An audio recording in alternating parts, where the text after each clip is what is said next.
আমি বার্গার খাবো। শুধু বার্গার? হ্যাঁ। ওকে। আর জুস খাবো আর বার্গার খাবো। ওকে।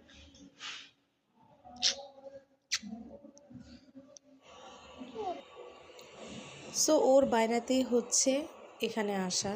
আমার ছেলের রেজাল্ট কার্ড দিচ্ছিল, ভর্তির কাজও আছে। সো ওখানে নেওয়ার পরে ও এত ঝামেলা করতেছিল, ওই ঝামেলার থেকে বাঁচার জন্য সো বের হয়ে আশেপাশে দেখছিলাম যে কিছু আছে কিনা। বাট এই চিপার মধ্যে যে একটা এত সুন্দর দোকান আছে সেটা জানতাম না। আর বাহির থেকে দেখতে একদম ছোট একটা দোকান মনে হয়, বাট খুবই সুন্দর দোকানটা।